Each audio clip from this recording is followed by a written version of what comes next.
Puji syukur mari sama-sama kita panjatkan kehadirat Allah Subhanahu wa taala yang mana telah memberikan kita umur panjang, sehat badan, sehat pikiran sehingga kita dapat berkumpul di ruangan yang sederhana ini.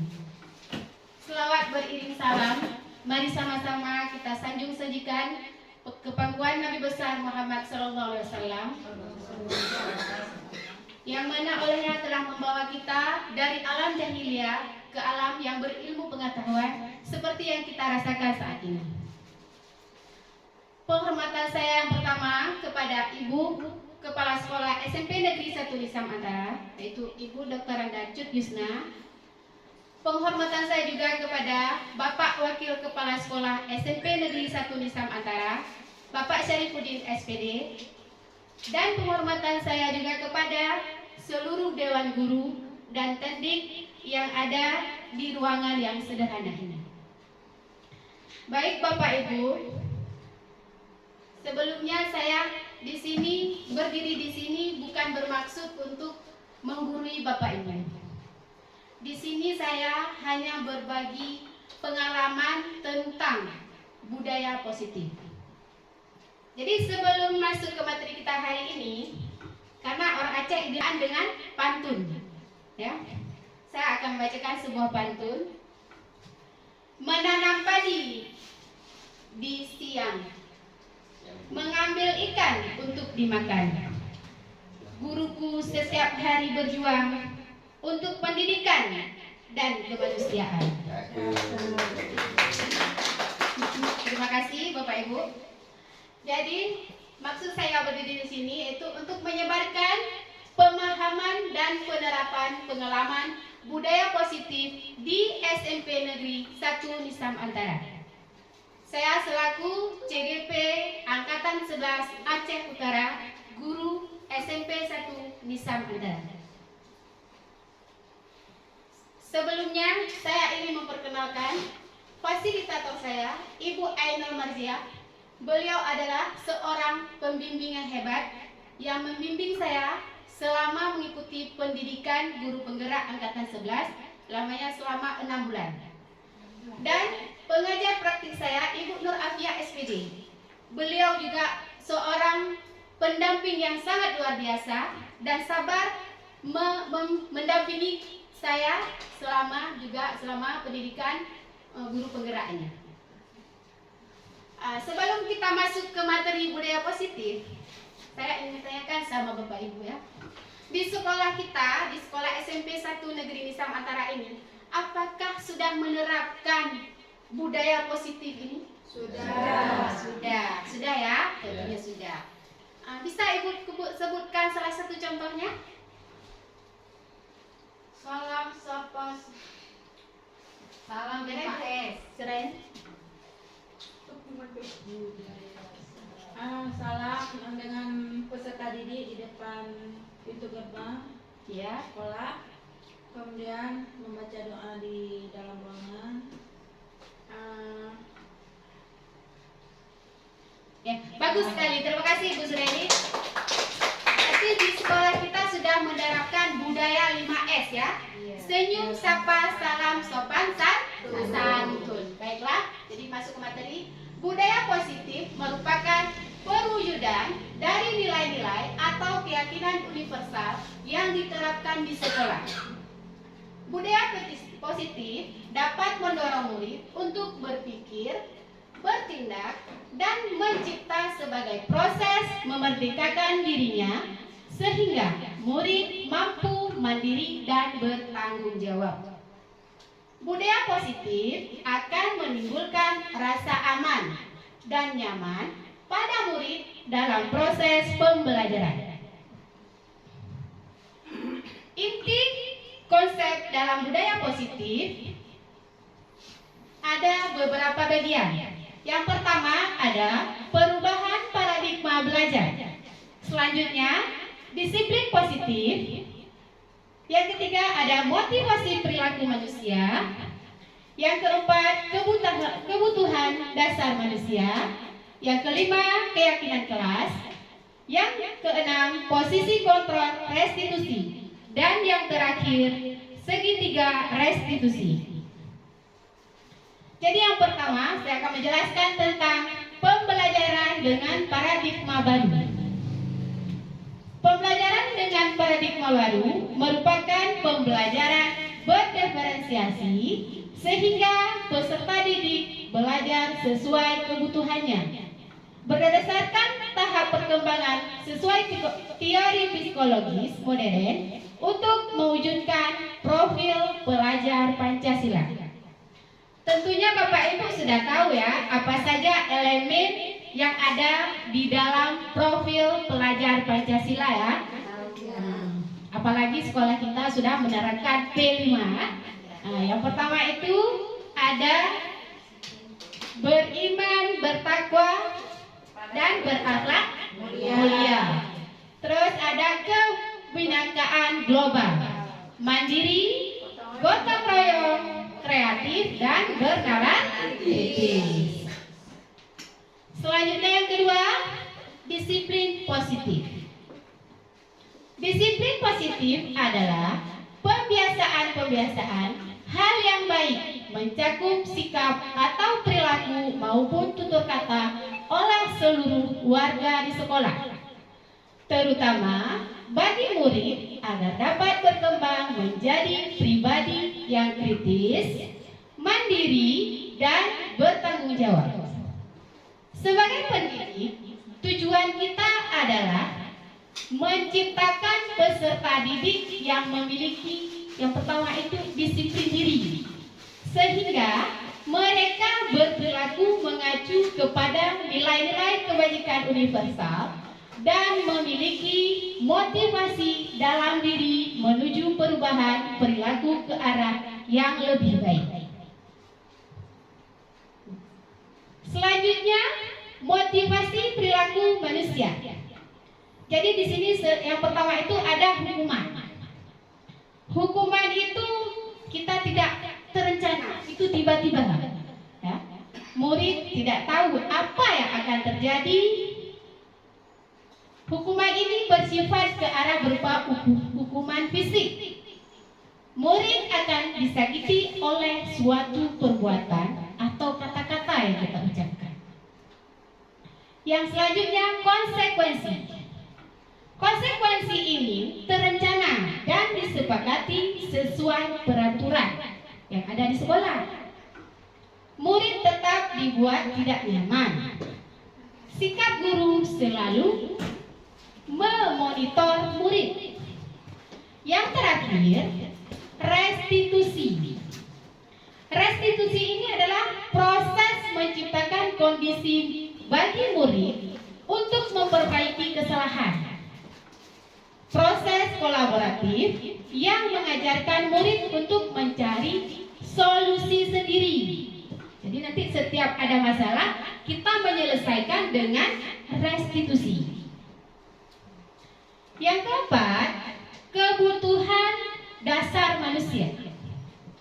Kebutuhan dasar manusia merupakan sesuatu yang kita lakukan untuk mendapatkan apa yang kita inginkan. Seluruh tindakan yang kita lakukan memiliki tujuan semua usaha terbaik yang kita lakukan agar kebutuhan dasar kita terpenuhi dengan baik. Jadi kebutuhan dasar manusia ada 5. Yang pertama, manusia itu kebutuhannya bertahan hidup. Dalam bertahan hidup, apa saja yang kita perlukan? Makanan, pakaian, tempat tinggal, sekali. Jadi dalam kebutuhan hidup kita memerlukan yang pertama itu makanan, pakaian, ya, tempat tinggal, kesehatan, dan keamanan. Yang kedua, kita sebagai manusia butuh kasih sayang dan rasa diterima, dipedulikan, berbagi, kerjasama, menjadi bagian dalam kelompok. Selanjutnya penguasaan. Dalam penguasaan ini berarti memiliki harga diri, keinginan untuk dianggap, memimpin, berprestasi, diakui dan didengar oleh orang lain. Selanjutnya, kebutuhan kita pasti memerlukan kebebasan. Mandiri, memiliki pilihan, mencoba hal-hal baru, dan mampu mengendalikan arah dirinya. Jadi kita ingin mengembangkan bakat dan minat kita ya. Di situ kebebasan. Jadi kita boleh memilih apa keinginan kita. Yang terakhir, kesenangan.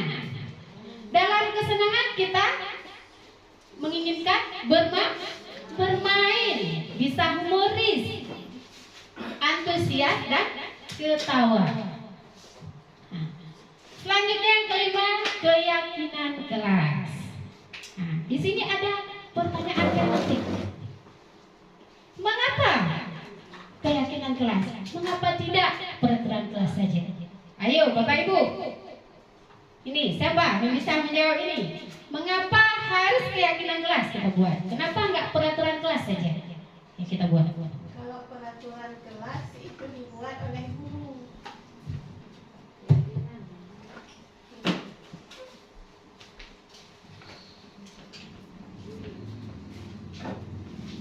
Baik, silakan Ibu. Assalamualaikum, saya mencoba menjawab. Ya. Kalau menurut saya peraturan kelas itu dibuat oleh guru, tapi kalau keyakinan kelas itu dibuat oleh peserta didik sendiri. Ya, bagus sekali. Terima kasih Ibu Dharma. Next. Jadi, betul seperti Ibu Dharma tadi sampaikan, keyakinan kelas itu dibuat antara guru dengan siswa di dalam kelas. Sedangkan peraturan tadi dibuat oleh sekolah, oleh guru tanpa melibatkan siswa. Ini salah satu contoh penerapan yang sudah saya lakukan di kelas, membuat keyakinan kelas. Itu saya lakukan di kelas 93. Bapak Ibu, perhatikan ya. Oke. Baiklah, jadi hari ini kita membuat keyakinan kelas. Yang pertama ya, kita harus menyampaikan konsep dulu. Bagaimana cara kita membuat keyakinan kelas.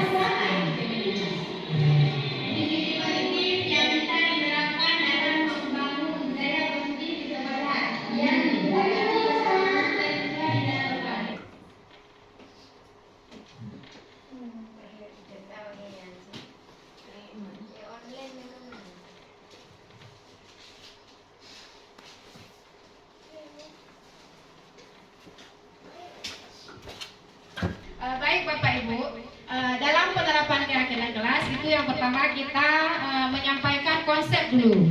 Jadi kita harus sampaikan pada anak-anak untuk dalam membuat keyakinan kelas itu harus menggunakan kalimat yang positif, ya, tidak boleh menggunakan kalimat yang negatif.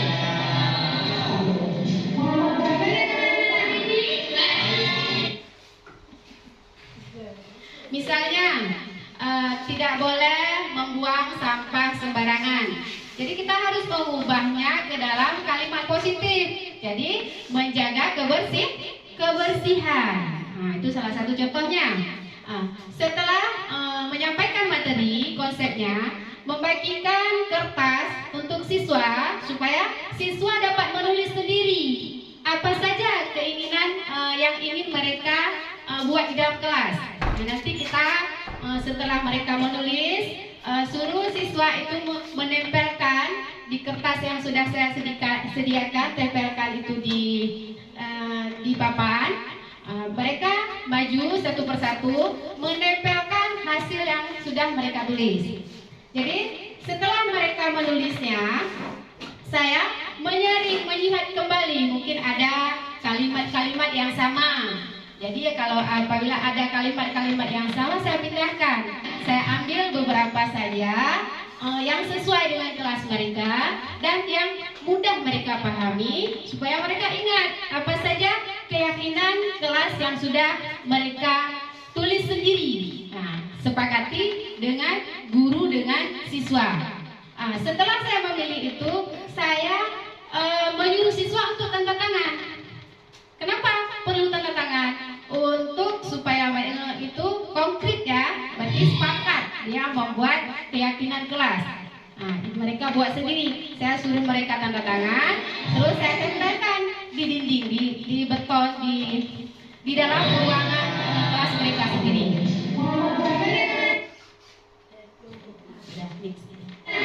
Nah, jadi itu adalah salah satu contoh penerapan cara membuat keyakinan kelas antara guru dengan siswa. Ya Bapak Ibu ya. Sepertinya sudah nggak semangat lagi. Masih semangat Bapak Ibu? Oke, jadi untuk mengetes semangat Bapak Ibu, saya akan kita ice breaking dulu ya. Ice breaking, mengetes konsentrasi Bapak Ibu. Jadi ice breaking kita ini hari ini itu clue-nya tepuk tangan ya. Ingat Bapak Ibu, clue-nya tepuk tangan ya. Bisa diingat Bapak Ibu? Oke, sekarang kita mulai. Tepuk tangan 2. Pakai gini. Dah. Masih ingat ya? Punya tepuk tangan. Tepuk tangan 4. Tepuk tangan 3. Tepuk 2. Tanda masih ada yang tidak konsentrasi, tidak fokus. Ingat tadi Bapak Ibu, punya tepuk tangan. Ingat ya, kita ulang sekali lagi. Tepuk tangan 2. Masih ada yang nggak ada konsentrasi. Ya, kita ulang. Tepuk tangan 2. Tepuk tangan 4. Tepuk tangan 3. Tepuk 2. Masih ada ibu-ibu yang tidak konsentrasi. Tadi cluenya kan tepuk tangan. Yang selanjutnya saya bilang tepuk. Berarti kalau tepuk itu tidak ditepuk tangannya. Saya memberikan aba-aba tepuk tangan cluenya. Ya, terima kasih Bapak Ibu. Bapak Ibu masih semangat. Kita lanjut. Yang keenam, posisi kontrol guru ya. Jadi posisi kita sebagai guru memiliki kontrolnya. Yang pertama itu kita sebagai penghukum. Apa ada di sini Bapak Ibu sebagai penghukum? Ada? Kesalahan dihukum. Nanti kita lihat ke depannya. Apa boleh kita seorang guru menjadi penghukum? Nanti kita bahas lagi ke depan. Oke. Yang kedua, pembuat merasa bersalah. Mungkin kita ada ya, membuat anak itu merasa bersalah karena kelakuannya. Terus selanjutnya kita guru sebagai teman dengan siswa. Itu harus pasti ya. Selanjutnya sebagai pemantau. Yang terakhir kita guru sebagai manajer. Jadi kita bahas sekarang satu persatu. Yang pertama sebagai penghukum. Ya. Dalam penghukum ini biasanya menggunakan nada yang tinggi. Ya, mata kita melotot, menunjuk-nunjuk pada siswa. Misal, kalimatnya ya, kamu selalu datang terlambat. Terlambat lagi, terlambat lagi. Kapan kamu bisa datang tepat waktu? Itu salah satu contohnya. Menurut Bapak Ibu, bagaimana perasaan siswa ya? Bila guru berbicara seperti itu kepada mereka, bagaimana pendapat? Menurut Bapak Ibu? Sedih. Pasti siswa itu sedih, merasa dia disakiti, ya, nah, tidak nyaman lagi dengan kita, karena tadi sudah menunjuk-nunjuk. Itu salah satu, ya. Itu sebagai penghukum. Selanjutnya pembuat merasa bersalah. Biasanya di posisi ini guru akan bersuara dengan nada yang lembut. Ya. Jadi pembuat merasa bersalah akan menggunakan keheningan yang membuat orang lain merasa bersalah. Jadi contoh kalimat seperti ini. Ibu sangat kecewa dengan kamu. Itu pembuat merasa bersalah. Gimana coba?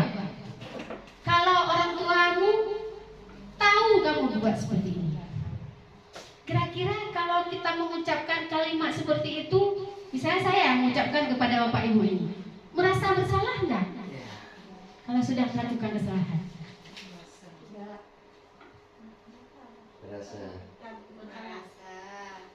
Merasa ya? Karena kita tadi sudah melakukan kesalahan. Jadi guru ini sebagai pembuat merasa si anak itu merasa bersalah dengan kalimat kita ucapkan tadi. Jadi murid itu akan merasa bersalah setelah mengecewakan ibu gurunya. Mungkin dia tidak mengerjakan tugas, ya kan? Selanjutnya sebagai teman. Guru pada posisi ini tidak akan menyakiti murid, namun akan tetap berupaya mengontrol murid melalui persuasi. Posisi teman pada guru bisa negatif ataupun positif. Kalau dalam situasi positif, kalimatnya di sini berupa hubungan baik yang terjalin antara guru dengan siswa. Guru di posisi teman menggunakan hubungan baik dan humor untuk mempengaruhi seseorang. Bisa kita menggunakan kalimat. Guru bisa berkata, ayo bantulah demi ibu. Ya. Selanjutnya, ya sudah, kali ini tidak apa-apa. Nanti ibu bantu bereskan. Itu sebagai guru, sebagai teman bagi siswa. Jadi kita mengucapkan kalimat dengan lembut ya, dengan nada tidak tinggi. Jadi anak akan merasa nyaman dengan kita. Selanjutnya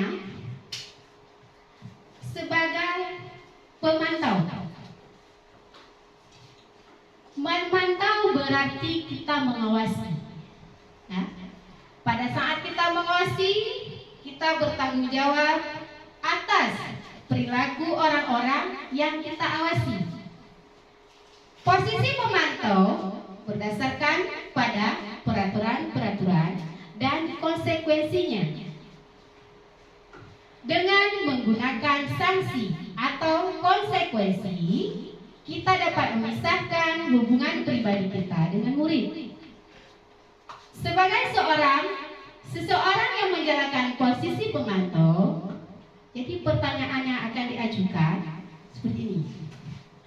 Peraturannya apa? Apa yang telah kamu lakukan? Itu apabila nanti anak membuat kesalahan. Jadi kita sebagai pemantau, memantau gerak-gerik siswa saat di dalam kelas, mungkin di saat belajar ataupun di saat istirahat. Nah, sanksi atau konsekuensinya apa apabila kamu melakukan kesalahan seperti ini? Kita guru sebagai pemantau. Oke, Bapak Ibu, yang selanjutnya yang terakhir itu guru sebagai manajer. Di posisi terakhir ini sebagai manajer, posisi di mana guru berbuat sesuatu bersama dengan murid, mempersilahkan murid mempertanggungjawabkan perilakunya, mendukung murid agar dapat menemukan solusi untuk permasalahannya sendiri. Menjadi seorang manajer telah memiliki keterampilan di posisi teman atau pemantau.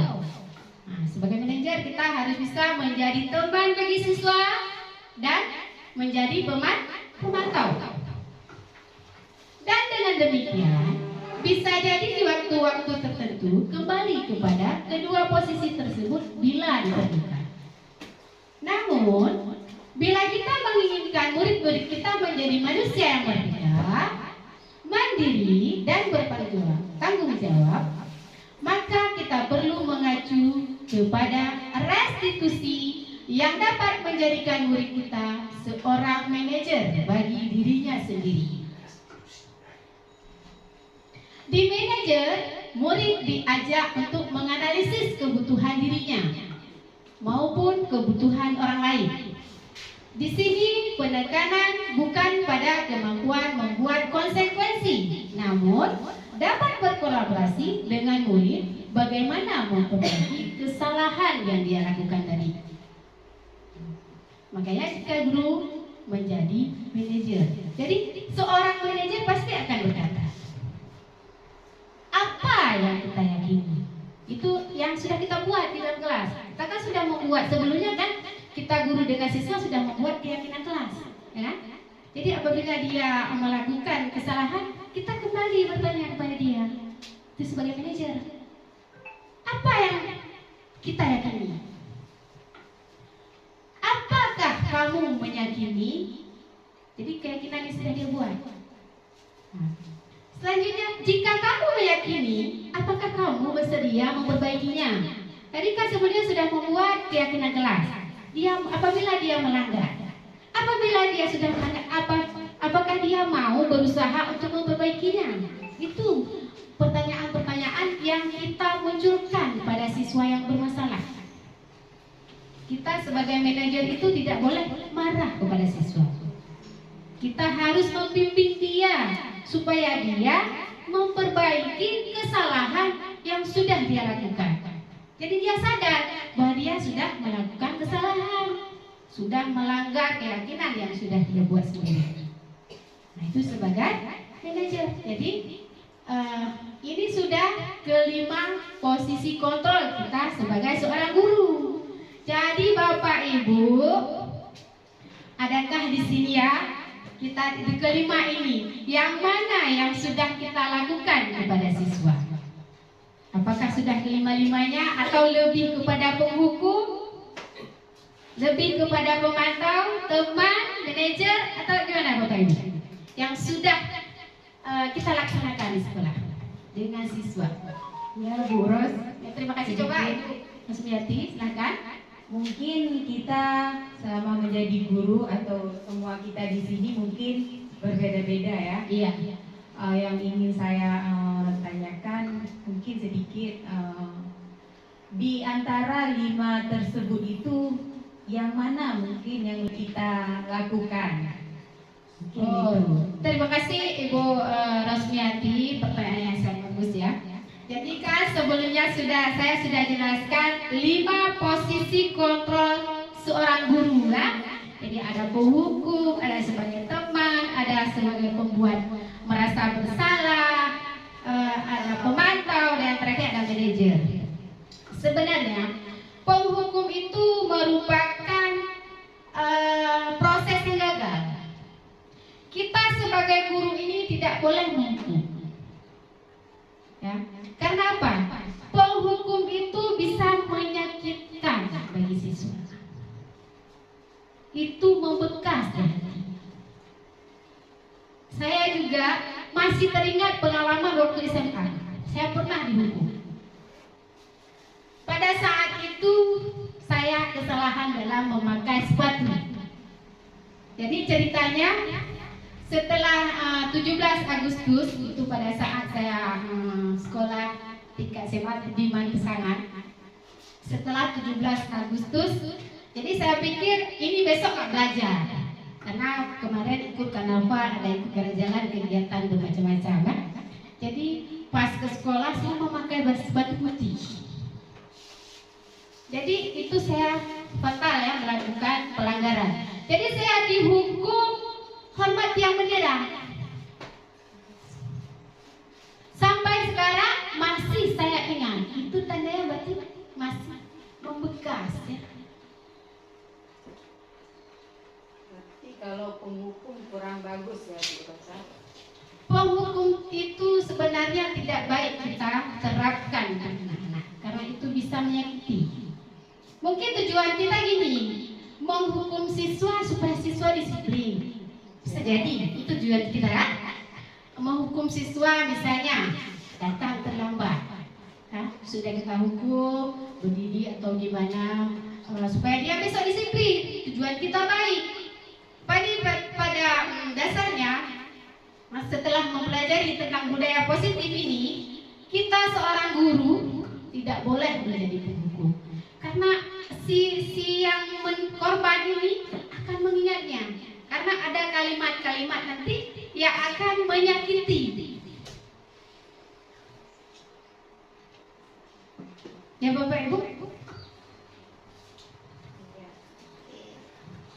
Jadi kita sebagai guru di sini kita harus bisa menjadi teman, pemantau, pembuat merasa bersalah, boleh supaya anak itu sadar bahwa dia sudah melakukan kesalahan. Ya, penghukum yang tadi mungkin tujuan kita ke arah yang lebih baik, itu tujuan kita, menghukum anak supaya anak bisa belajar dari pengalamannya karena sudah melakukan kesalahan. Kita mendidik anak untuk lebih baik ke depannya. Selanjutnya, ini salah contoh lain penerapan 5 posisi kontrol guru. Jadi saya ambil kasus kemarin, siswa yang makan di saat jam pelajaran berlangsung. Di sini kalau saya menjadi penghukum, saya menyuruh siswa itu berdiri dengan sebelah kaki di depan kelas. Saya menjadi pembuat merasa bersalah, saya pasti akan mengatakan pada siswa tersebut, kesekian kali ibu sudah mengingatkan, kamu senang ya melihat ibu terus-terusan bertindak seperti ini. Saya sebagai teman bagi siswa, ayo dong, kamu fokus di saat belajar pada penjelasan guru. Jangan makan, nanti hilang konsentrasinya. Sebagai pemantau, kamu sudah melakukan kesalahan dan sudah mengetahui konsekuensinya. Mulai sekarang, perbaiki kesalahan kamu ya nak. Ya, sebagai manajer, apakah kamu tahu kesalahan kamu? Keyakinan apa yang sudah kamu langgar dan apa yang akan kamu lakukan untuk memperbaikinya? Itu sebagai manajer. Nah, di sini ada soal pematih. Ya, kita lihat posisi kontrol apakah aku ini. Saya kecewa sekali dengan kamu. Kira-kira Bapak Ibu ini apa jawabannya? Apakah posisi sebagai pemantau, teman, penghukum, pembuat merasa bersalah? Pembuat merasa bersalah. Pembuat merasa bersalah. Kita lihat jawabannya sama-sama. Wah, benar sekali. Arti Bapak Ibu sudah paham ya tentang materi 5 posisi kontrol yang tadi sudah saya jelaskan ya. Selanjutnya, kamu tidak pernah benar melakukannya. Ini posisinya sebagai apa? Penghukum. Penghukum. Ya, betul sekali. Selanjutnya, kira-kira bagaimana kamu akan memperbaiki masalah ini? Ini kira-kira apa? Sebagai manajer, ada yang sebagai teman, betul Ibu Halimah Sadia sebagai manajer. Berarti Ibu tadi mendengarkan penjelasan tentang 5 posisi kontrol ya. Ini ada lagi, ayolah lakukan dulu Bapak Ibu. Nah, ayo kira-kira pembuat kesalahan teman, ayo sebagai kita lihat sebagai teman, betul sekali. Next, ini ada yang terakhir. Kamu terlambat 15 menit. Apakah kamu sudah mengerti konsekuensi yang dilakukan bila terlambat? Kenapa? Sebagai pemantau. Selanjutnya yang terakhir, segitiga restitusi. Nah, ini segitiga restitusi cara menyelesaikan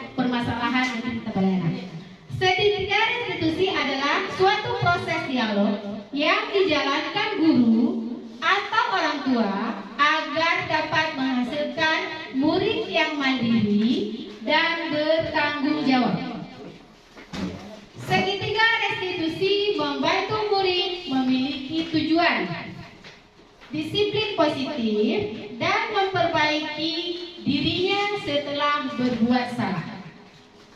Restitusi bukan untuk menebus kesalahan, namun untuk belajar dari kesalahan. Dalam segitiga restitusi itu ada 3 konsep yang bisa kita terapkan. Yang pertama itu menstabilkan identitas. Jadi di saat anak berbuat kesalahan seperti yang tadi makan di saat jam pelajaran, kita panggil ke kantor, kita berdialog dengan siswa tersebut. Yang pertama itu kita harus stabilkan identitas dulu supaya anak tidak merasa takut. Kita menggunakan kalimat berbuat salah itu manusiawi. Tidak ada manusia yang sempurna. Jadi setiap manusia itu pasti melakukan kesalahan. Mungkin bahkan kita saja, saya seorang guru pernah melakukan kesalahan.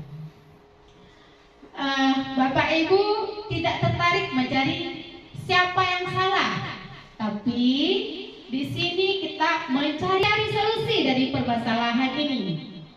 Kamu berhak merasa begitu. Ini menstabilkan identitas. Selanjutnya, validasi tindakan yang salah. Kita menggunakan kalimat-kalimat, kamu pasti punya alasan mengapa kamu melakukan hal itu. Padahal kamu bisa melakukan hal yang lebih buruk dari ini. Kamu patut bangga pada dirimu sendiri karena kamu telah melindungi sesuatu yang penting buat kamu.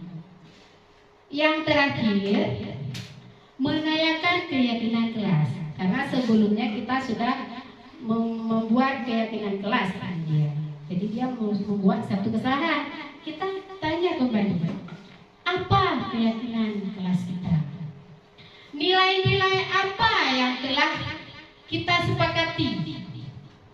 Seperti apa gambaran kelas ideal menurut kamu? Kamu mau jadi orang yang seperti apa? Ini dalam menanyakan ke kelas. Ini adalah salah satu contoh penerapan segitiga restitusi. Ini kasusnya saya ambil siswa makan di saat jam pelajaran. Saya panggil siswa tersebut, saya berdialog dengan dia.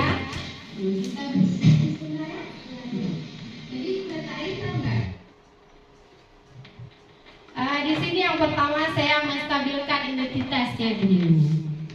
Saya menanyakan apakah dia tahu kenapa saya panggil dia kemari. Terus dia tahu dia membuat kesalahan. Jadi saya menstabilkan dia. Saya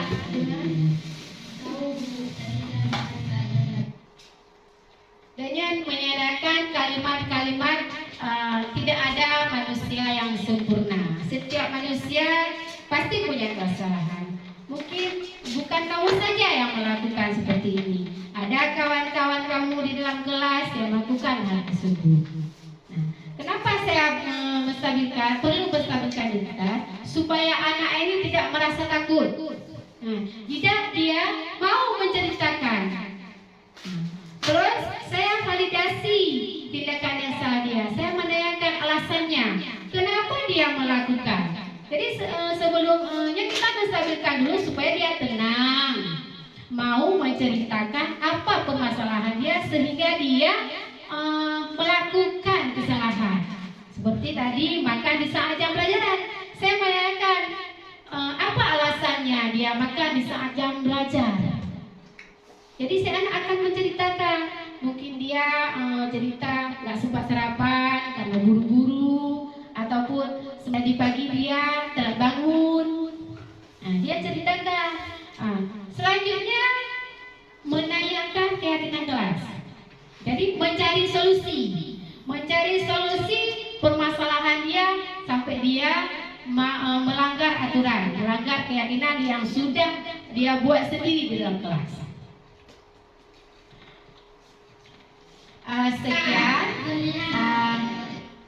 Sekian pemaparan materi hari ini dari saya tentang budaya positif.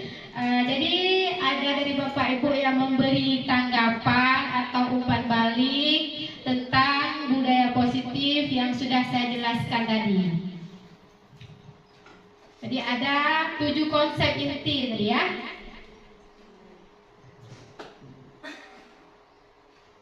Gimana Bapak Ibu? Ada tanggapan? Ya Bu Ros sedikit. Silakan Ibu Ros.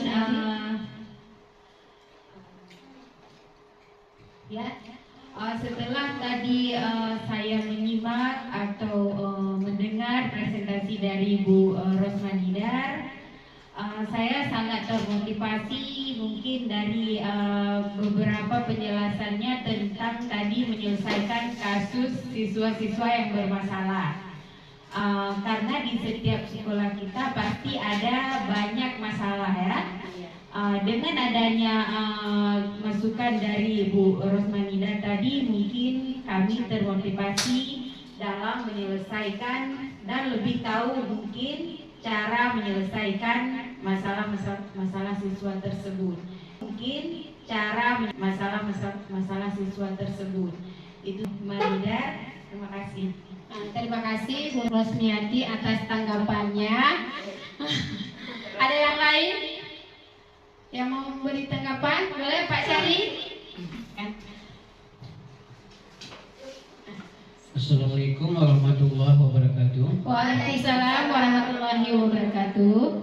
Kami ucapkan terima kasih kepada Ibu Rosmanida yang telah memaparkan tentang budaya positif dalam pelaksanaan di sekolah kita. Mungkin Ibu Rosmanida telah melakukan hal-hal yang disuruh praktekkan dalam sebagai calon guru penggerak. Jadi kami ucapkan terima kasih banyak. Ini saya sebagai wakil kepala sekolah di sini yang telah bekerja lebih kurang sudah 25 tahun. Kami di sini lancar dan aman. Namun dalam pelaksanaannya ada dalam melaksanakan ini ada kesalahan-kesalahan mungkin yang kita lakukan tidak sesuai dengan harapan sebagai yang diharapkan dalam kurikulum Merdeka di sini. Kalau dulu kami ini melaksanakan lebih banyak kepada hal yang memberikan hukuman kepada siswa agar pelaksanaan dari sistem pembelajaran di sini berjalan lancar. Namun setelah 1-2 orang dari guru penggerak ini menyampaikan bagaimana perilaku positif yang kita lakukan, maka kami termotivasi juga untuk merubah sistem ini sesuai dengan perkembangan sekarang. Dan yang akan datang kami berusaha bagi segenap peserta atau guru di sini, kepala sekolah di sini melaksanakan hal yang diharapkan sesuai dengan kemanusiaan sebagai manusia.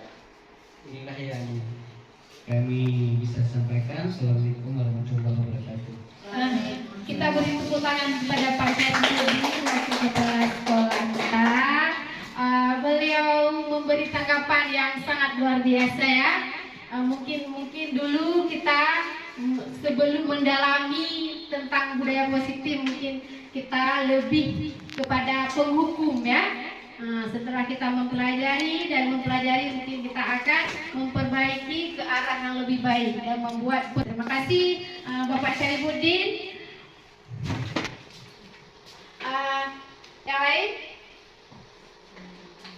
Sudah ya Bapak Ibu. Jadi hanya ini paparan saya hari ini. Terima kasih Bapak Ibu sudah meluangkan waktu menyimak, mendengarkan pemaparan saya. Sebelum saya mengakhiri, saya akan membacakan sebuah pantun dulu. Karena tadi membuka dengan pantun, jadi menutup juga dengan pantun. Akar gerinih dimakan kera. Ada kanguru di Australia. Terima kasih yang tak terkira untuk Bapak Ibu yang mulia. Terima kasih Bapak Ibu. Saya minta maaf mungkin ada kesalahan dalam penyampaian, ada kekurangan saat saya memaparkan materi. Saya akhiri.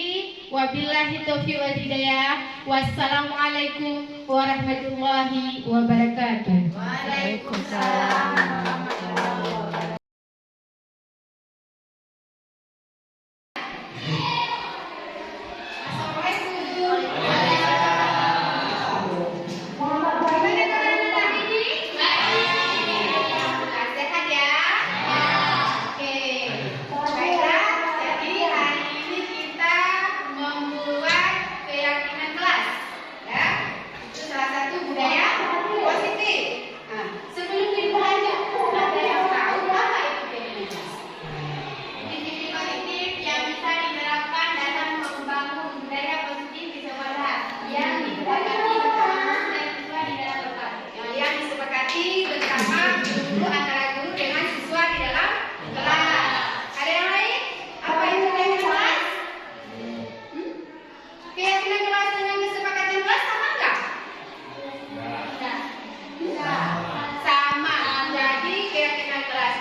Sudah siap? Kalau sudah siap, sekarang maju ke depan. Tempelkan dengan rame-rame. Ya, tempelkan. Ini, di sini. Dari belakang. Tempelkan, maju terus. Ayo.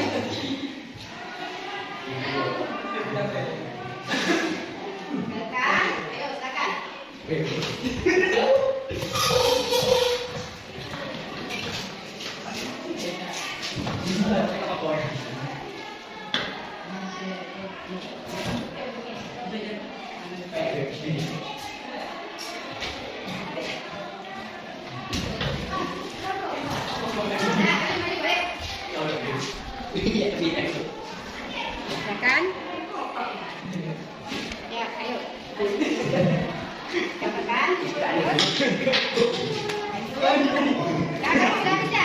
Sekarang gerak. Oke, bagus ya.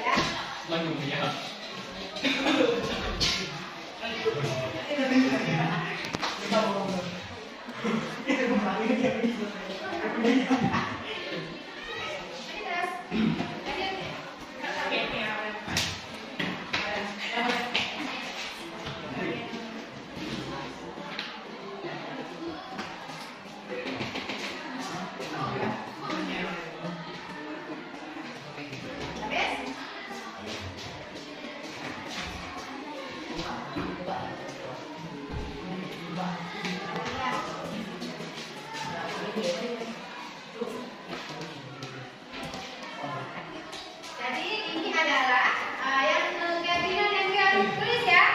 Kita masing-masing tadi ada yang menulis kan? Ya. Sekarang kita lihat mungkin ada yang sama. Kita bisa dalam ambil satu ini ada datang tepat waktu sama ya. Memberi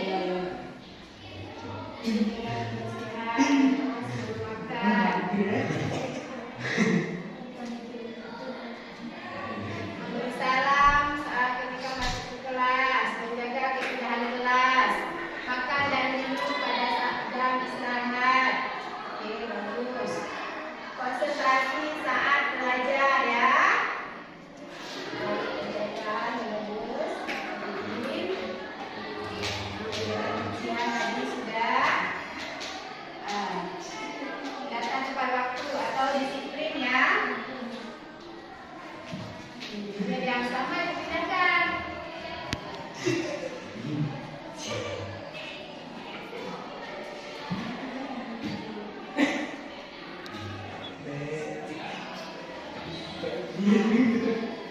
Yang sama dipindahkan. Jadi ini adalah hasil keyakinan kesepakatan kita ya. Nah, ini baca. Yang pertama datang tepat waktu atau disiplin. Berdoa sebelum dan sesudah belajar. Menjaga kebersihan. Makan dan minum pada saat jam istirahat. Masuk ke kelas. Menjaga keindahan kelas. Apalagi? Konsentrasi saat.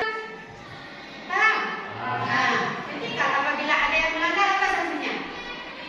Ayo, apa sanksinya? Hukum.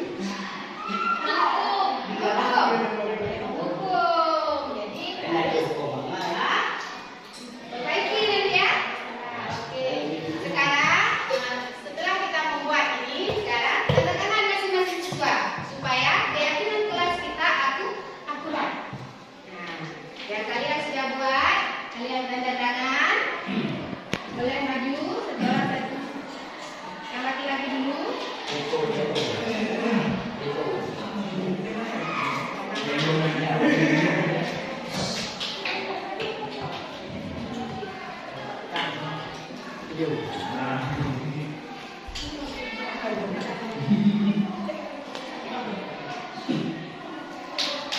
Oke, siapa lagi?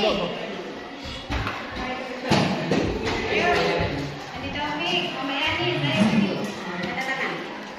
Oke.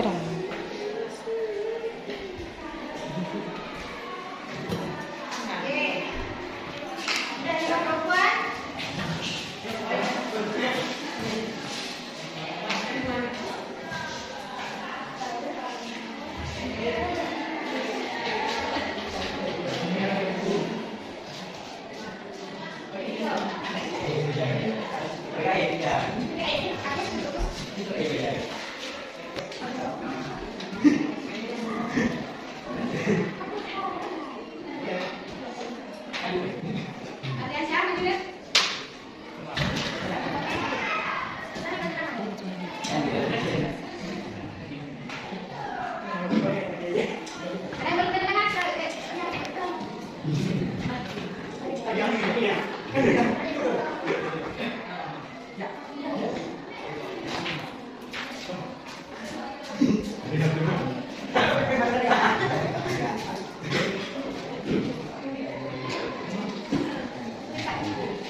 Karisma.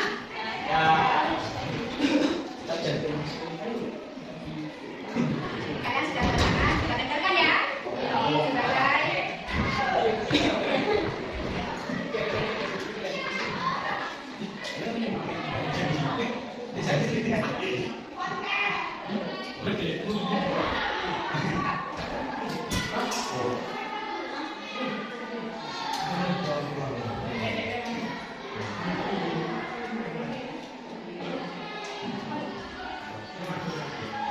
Sebagai ini adalah nilainya kelas 9 juga sudah tugas sebagai ini.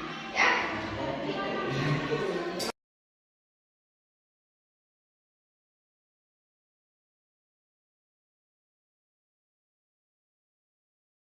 Assalamualaikum warahmatullahi wabarakatuh. Perkenalkan, nama saya Nazila Rizka, kelas 93. Assalamualaikum warahmatullahi wabarakatuh. Perkenalkan, nama saya Sauki dari kelas 93.